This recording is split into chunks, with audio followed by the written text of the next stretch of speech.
प्यारे बच्चों, ये वीडियो आप लोगों की डिमांड पर क्लास 8 के स्टूडेंट्स के लिए मैथ का पेपर है। क्लास 8 2022-23 में मिड टर्म एग्ज़ाम, जो भी आपका अभी मिड टर्म एग्ज़ाम होने वाला है अक्टूबर नवंबर में, तो क्लास 8 में मैथ का पेपर कुछ इसी तरीके का आएगा। हिंदी और इंग्लिश दोनों मीडियम में है। तो चलिए देखते हैं पेपर किस तरह का पैटर्न है। वीडियो को एक बार अभी लाइक कर लो, बाद में भूल जाओगे, और इसे शेयर कर दो वीडियो को अपने क्लास ग्रुप में। इसी तरह से सारी अपडेट वीडियोज़ सारी पेपर में लेके आऊँगा, आपको मिलते रहे। सबसे पहले तो लगातार वीडियो को, चैनल को सब्सक्राइब करने के साथ साथ और नोटिफिकेशन को ऑन कर लीजिए। पेपर आपका होगा 2.5 घंटे का, 2 घंटे 30 मिनट, और यहाँ पे आप देखोगे तो ये रहेगा 60 नंबर का। सबसे पहले हम देखते हैं कि पेपर में प्रश्न क्या हो गए। जनरल से इंस्ट्रक्शंस हैं, 18 प्रश्न होंगे टोटल, 3 पार्ट होंगे। अ ब स हिंदी और इंग्लिश दोनों मीडियम में, तो आप अपने अकॉर्डिंग यहाँ पर ABC पार्ट है, आप ये वाला देख लीजिए। उसके बाद देखो यहाँ पर 3 प्रश्न होंगे खंड अ में, ए में होंगे, जो कि बहुविकल्पीय होंगे। एक प्रश्न MCQ होगा, केस स्टडी से रिलेटेड होगा। उसके बाद यहाँ पर वस्तुनिष्ठ प्रश्न होंगे, तो चलिए कुछ 2 नंबर के, कुछ 3 नंबर के हैं। चलिए पहला ऋणात्मक नहीं, यानी कि माइनस मार्किंग नहीं है, और आपको कैलकुलेटर वगैरह कुछ भी क्लास में नहीं लेके जाना है। अब आप यहाँ पे देखो ए सेक्शन है, ए सेक्शन है, नीचे इंग्लिश मीडियम में, ऊपर हिंदी में लिखा हुआ है, और यहाँ पर 8 बहुविकल्पीय प्रश्न हैं। निम्नलिखित में से किस सममित व्यवस्था का उपयोग एक वर्ग संख्या को निरूपित करने के लिए नहीं किया जा सकता? Which of the following symmetric arrangement cannot be used to represent of squared number? तो यहाँ पे आपको 4 ऑप्शन दे रखे हैं, चारों में से आपको किसी एक पर टिक करना है, और थोड़ा सा सोच समझ करके कि भैया कौन सा होगा, ये वाला होगा, ये वाला होगा, या ये वाला होगा। तो ये जो एक तरह से आप ये मान के चलो सममित, तो ठीक है, वर्ग संख्या है, तो आप ये बात देख लो कौन सा हो सकता है। आई थिंक ये वाला आंसर होगा। एक बार आप इसे जरूर पढ़ लीजिए। पेपर का आइडिया, पेपर किस तरह से कठिन आ रहा होगा। यहाँ पे एक चित्र दे रखा है आपको, चित्र में दिखाई गई 3 रेखाएं हैं, और तीनों रेखाओं को आपने क्या करना है, एक बिंदु P पर प्रतिच्छेद कर रही है। देखो ये बिंदु P पर है, तो ये क्या कर रहे हैं वहाँ पर सारे जो उसी पर प्रतिच्छेद कर रही है। अब आपको सवाल यहाँ से देखना है, और ऑप्शन आपके पास नीचे ये सारे 4 ऑप्शन हैं। देखो रेखा L, रेखा N के लंबवत है, ठीक है। इंग्लिश और हिंदी में दोनों में आप इसे समझ जाइए। और अब आपके पास ऑप्शन होते हैं 4, जो कि कुछ इस तरीके से, कौन सा ऑप्शन सही होगा। एक बार मैं आपको सिर्फ यहाँ पर पेपर का पैटर्न दिखा रहा हूँ कि पेपर आपको किस तरीके से आएगा। अब आपको क्या करना है, 3 डिग्री इंटू 7 डिग्री, ये इसका मान बताना, वैल्यू बतानी है, और वैल्यू आपको यहाँ पर 0 to 127 है। उसके बाद यहाँ पर एक समद्विबाहु त्रिभुज है, जिसके 2 भुजा बराबर होती है। ABC में AC की लंबाई 10 सेंटीमीटर है, और ऊंचाई AD की 6 सेंटीमीटर है। तो अब आपको PAB पर एक बिंदु है, PAB पर एक बिंदु है, तो यहाँ पे आप देख लो PAB पर एक बिंदु है, जो A और B पर बिंदु है, ठीक है। यानी कि जो A और B है, इस पर एक P क्या है, एक बिंदु है। अब आपको क्या करना है, जो भी BP और PA की लंबाई क्रमशः यहाँ पर दे रखी है। अब आपको यहाँ पर ऑप्शन, इन चारों में से कौन सा ऑप्शन होगा वो आपको यहाँ पर आंसर में लिखना है। उसके बाद यहाँ पर एज वाला सवाल आ गया कि राजू के पिता की वर्तमान आयु, राजू की वर्तमान आयु की 3 गुना है। मतलब राजू के पिता की जो अभी एज है, वो राजू के वर्तमान आयु की 3 गुना है, ठीक है। इसका मतलब अपने बेटे से 3 गुना पिताजी ज़्यादा है। अगर अभी बेटा 5 का है तो पिताजी 15 के होंगे, अगर बेटा 15 का है तो वो 75 के होंगे, राइट। अब देखो यहाँ पर 4 वर्ष बाद उनकी आयु का योग 64 वर्ष होगा। तो राजू की वर्तमान आयु निकालनी है, तो दोनों का भैया देखो 3 गुना आप कर लो, 3 गुना का योग जो है वो 4 वर्ष बाद, यानी कि 8 उसमें और प्लस कर दोगे, 4 4 8, और फिर उसका योग आना चाहिए 64। तो राजू की वर्तमान आयु कौन सी होगी निकालोगे। उसके बाद अब आते हैं आपको और, यानी कि ऊपर वाला कर लो या नीचे वाला कर लो। यहाँ पर भी देखो दो पूर्ण संख्याओं का अंतर 35 है। The difference between two whole number is 35। The ratio of the two numbers is, यानी कि 2:7। The product of two numbers is, तो यहाँ पर आपको दोनों संख्याओं का अनुपात 2:7 दे रखा है। दो संख्याओं का गुणन फल क्या होगा, 4 ऑप्शन में से यहाँ पे आपको एक लिखना है। उसके बाद आप यहाँ पर अगला सवाल आप पढ़ लीजिए और पढ़ने के बाद थोड़ा सा इस वीडियो को रोक लीजिए, रोकने के बाद समझ लीजिए और फिर देखिए यहाँ पर ऑप्शन आपको 4 नज़र आ रहे हैं, तो कौन सा सही हो सकता है। उसके बाद देखो यहाँ पर अगला सवाल है, ए से शुरू होने वाली विषम संख्याओं के घटाव को दोहराने पर निम्नलिखित में से कौन सी पूर्ण संख्या वर्ग है। अब आपको ये चेक करना है कि जो सवाल आपको यहाँ पर रखे हैं वो आप कितने सॉल्व कर पा रहे हो। आपको एक आइडिया हो जाएगा कि मैं कितना पढ़ रही हूँ या रहा हूँ। या तो आप ऊपर वाला कर लीजिए या आप अथवा वाला नीचे के चारों कर लीजिए। अगला सवाल है, निम्नलिखित में से कौन सी आकृति गुण भुजाओं का केवल एक युग्म समांतर है को संतुष्टि करता है।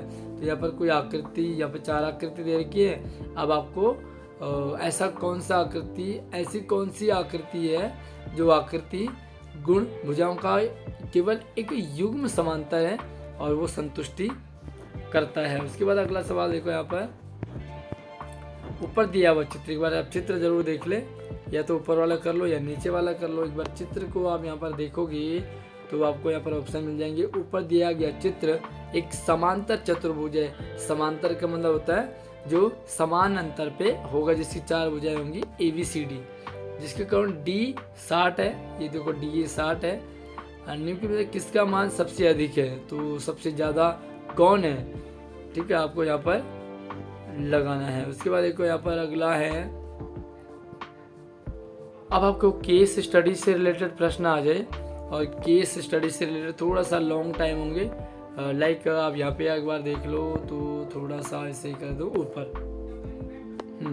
वैसे पढ़ो, क्रॉस कंट्री एक रनिंग इवेंट है जिसमें धावकों ने पूर्ण निर्धारित दूरी पूरी की है, जिनमें विभिन्न गतिविधियां शामिल है, जिनमें धावक विभिन्न वातावरण को कवर करते हैं। 11 किलोमीटर की क्रॉस एंट्री रनिंग इवेंट इस प्रकार है। तो यहाँ पर इन्होंने ये इवेंट रनिंग इवेंट रखे हुए हैं। अब यहाँ पर आपको सवाल यहाँ से शुरू होते हैं, जो ऊपर आपको पिक्चर दिखा रखी है वही शुरू यहाँ से होते हैं। कुल दूरी का कितना भाग कीचड़ दौड़ है, ठीक है, तो कीचड़ दौड़ देखें। उसके बाद यहाँ पर आपको निकायों का है, कितना भाग निकायों का है। पक्की और कच्ची सड़कों पर तय की गई कुल दूरी का कितना भाग है। पहाड़ी पर चढ़ना और जंगल में तय करने की दूरी कुल कितनी दूरी का कितना भाग है ना।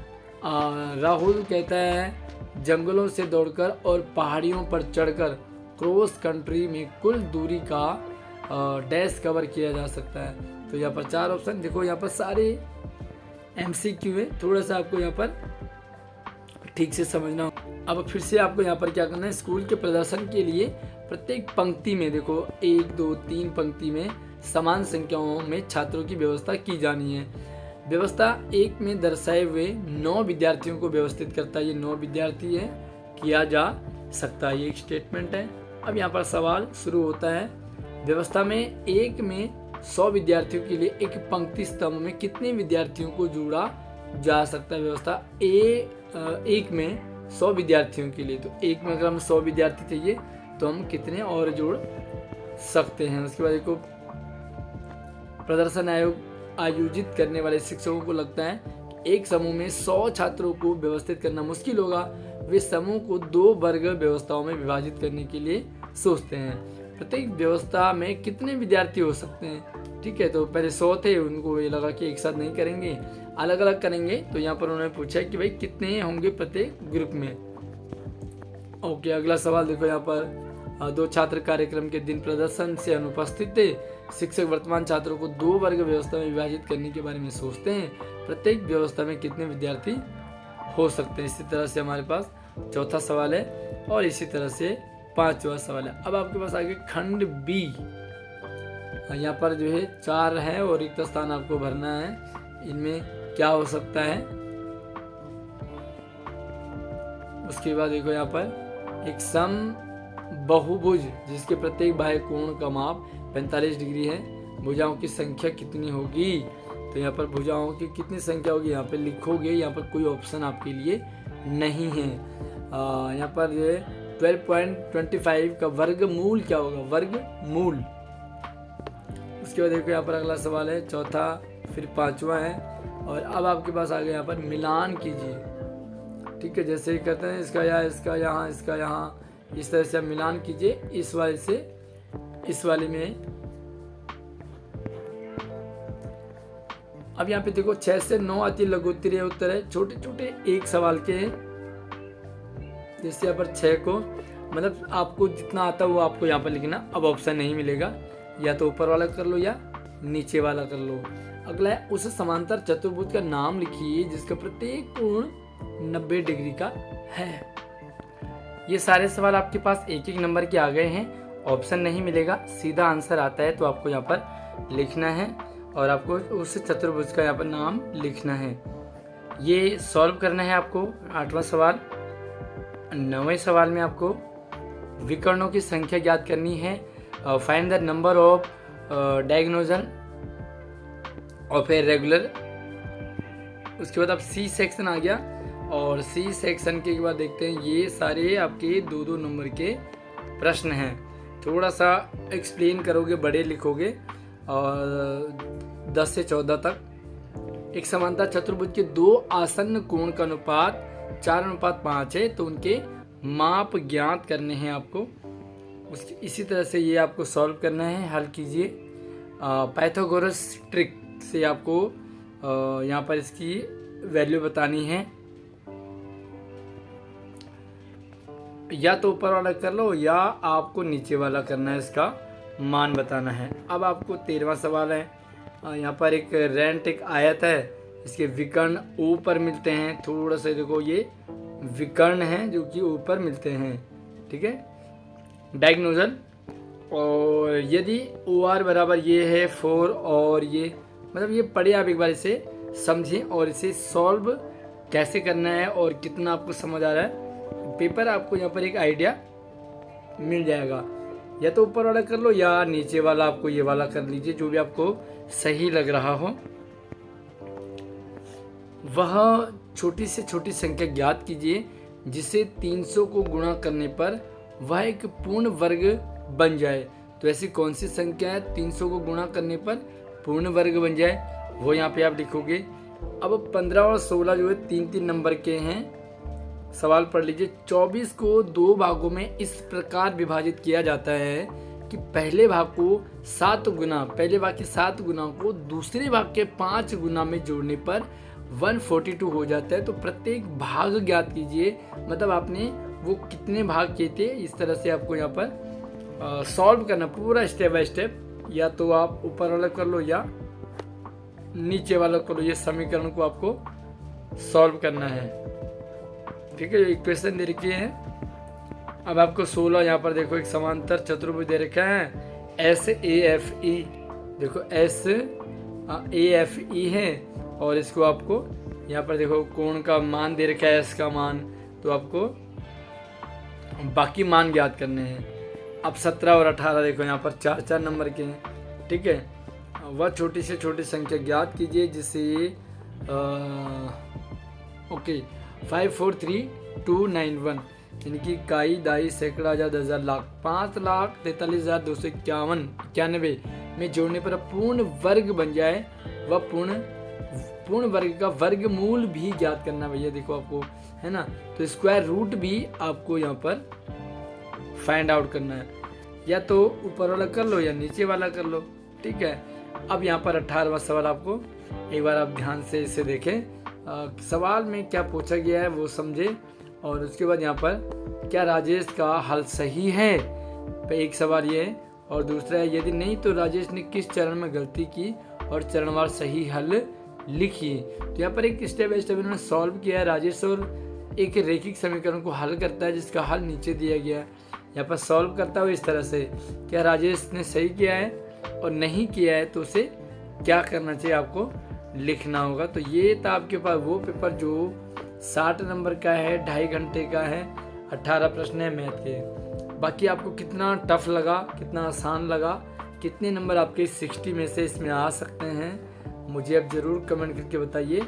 और वीडियो को लाइक करके शेयर कर दो। चैनल पर पहली बार आए तो सब्सक्राइब कर लीजिए। इसी वीडियो के बाद आपको मैथ के बाद आपको और कौन सी वीडियो चाहिए, बाकी जितनी भी वीडियो बनती रहेंगी इसी वीडियो के डिस्क्रिप्शन में आपको लिंक मिल जाएगा, जा करके आप उसे चेकआउट कर सकते हैं। धन्यवाद।